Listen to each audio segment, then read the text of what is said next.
Alô, galera da Walmart, tudo bem? Aqui é o professor Alex. Na última aula eu propus um vídeo, né? Eu coloquei um vídeo para vocês assistirem sobre a Primeira Guerra Mundial para as turmas do nono ano, 1901, 1902, 1903.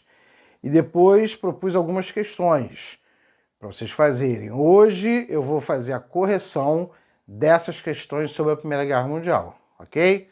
Bem, a primeira questão sobre o assunto que é a Primeira Guerra Mundial é a seguinte: qual foi o principal fator gerador da Primeira Guerra Mundial?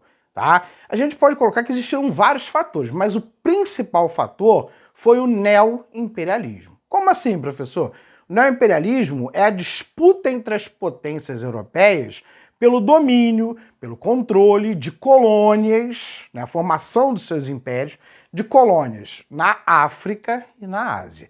Então, essa disputa por colônias na África e na Ásia vai ser o principal motivo do confronto, né, da briga, né, entre as potências europeias, que vai acabar gerando a Primeira Guerra Mundial, ok? Então, a primeira resposta, né, imperialismo, ou seja, a disputa entre as potências pelas colônias na África e na Ásia. A segunda questão é a seguinte: quais as duas principais alianças militares formadas no período que antecede o conflito, que antecede a Primeira Guerra Mundial? Então, nós temos dois blocos, né, ou duas alianças. A primeira é a Tríplice Entente, formada pelas potências mais antigas, né, que é a Inglaterra, a França e a Rússia. E a Tríplice Aliança, que é formada principalmente pelas novas potências, as potências que estavam surgindo, e que nós já falamos, inclusive, sobre a formação de duas delas, que é a formação da Itália e a formação da Alemanha. Então nós temos aí a Alemanha, a Itália, né, e o Império Austro-Húngaro, ok? Então essas são as duas grandes alianças antes da Primeira Guerra Mundial.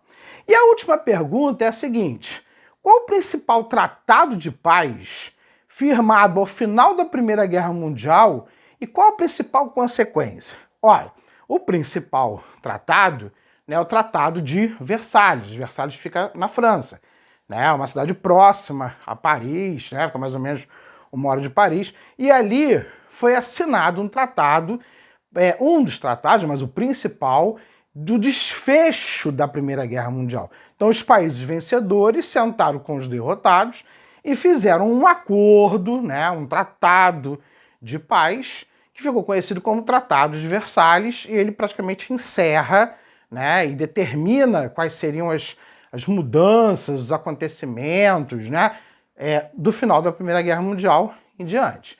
E, obviamente, o Império Austro-Húngaro acabou, né? Ele desapareceu, foi dividido, né? E não existia praticamente mais.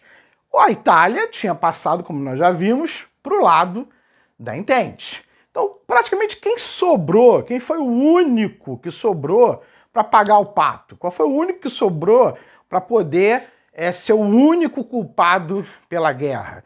A Alemanha.